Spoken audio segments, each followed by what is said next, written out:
बा नोंथांमोना आंनि थाखाय जोबनो गैयै आर'जबो गाबदों जाय जेखि धोरोमानो जाया मानो जोङो मोनसेल' मोनथिगौ आं जेखौ मोनथियो बेल' जों मोनसे हारि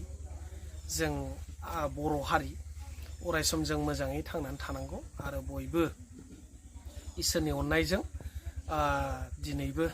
मोजाङै मोजां दंजोबो होनना आसा आरो मिजिंखौ खालामबाय बिथांमोनाबो जाहाथे सुस्थ' मंगलै देहाजों लोगोसे गासैबो खामानियाव साक्सेसफुल जायो आङो गाबोन मोनसे मोजां भिडिअ निउ इयारनि एडभान्स निउ इयारनि उइस खालामनो थाखाय गाबोन मोनसे भिडिअ हगारनो सानदों अब्लाबो आं नैबाव लोगो मोनदोंलाय नैबे बेवाइखौ नोंथांमोनाथ' सिनाया बे बेवाइया जाहैबाय सोमखोर एक्सन होननानै जे इउटुब चेनेल नुयो नोंसोरो बादला बादलि जाय एक्सन डाइरेक्टर बे फंबाया एक्सुअलि आंखौ बिदा गाबजि बे फंबायनिनो असे बिसि नैबे बेवाइया आरो लोगोसे बेजोंनो फैफानाय जोंनि अनजाथाव बाथाव रङियानि आं नैबावसो लोगो मोनफैदों मा नाम मोनलाय जाराव हिमाश्री बर' सोरखौ बुनो सियारखौ मा दैखोबाय थादों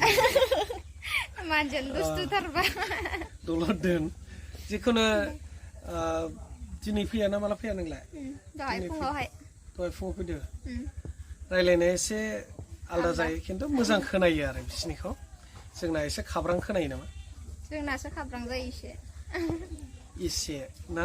बाहाय जोंनासो बाहायसो बाहाय जोंनासो बांसिन खाब्रां जायो नों दिनै फैदो आच्छा नों दिनै फैदो दा माब्ला थांनायनि प्लेनिं दालाय इसा जि दिनखालि जाहोनो हाला थांदों इदिनखालि थांगोन आं बेवाया इसा माने बुजिदों नोंस्रा इस्रा माने नोंस्रा जे दिन जानो हालिया होनगोन बे दिनसो थांनायद्राय आरो जाहोनो हालिया होनगोन हालिया ना हाले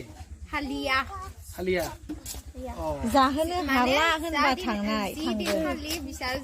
आंखौ जाहोनो हालिया होनगोन बे दिनखालिसो थांगोन आं अब्ला नों शुटिं नायनो फैदों ना मादों होनदोंमोन जों लोमजानानै ओंखारनो हायाखै अब्लाबो निउ इयार बायनानै ओंखारसिगोन बर'नि थै नोंथांमोना निस्सय मोजां मोनगोन खारन बर'नि थैया सबसे मोजां फिल्म जानो थांगासिनो दं एज ए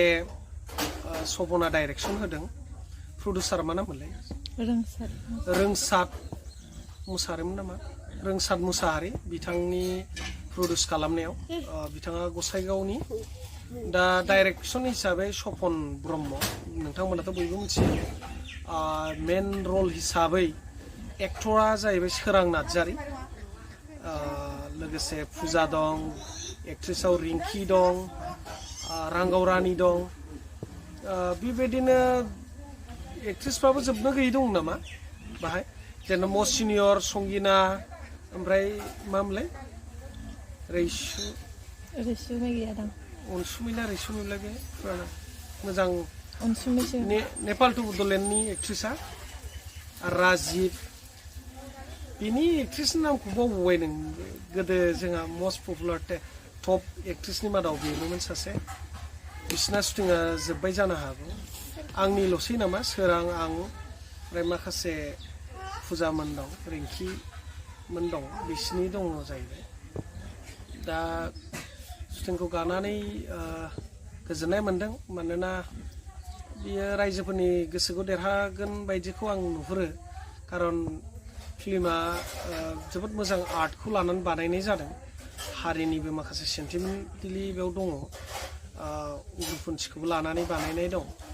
दा फिल्मनि नामानो बयबो मिथिदों थांनाय बोसोरावनो नैबे बोसोरावनो ओंखारनांगौमोन 2023आव दा फैगौ 2024आव नुसिगोन आरोना नोंथांमोना इसिबां सैलाबनायनि दं माथो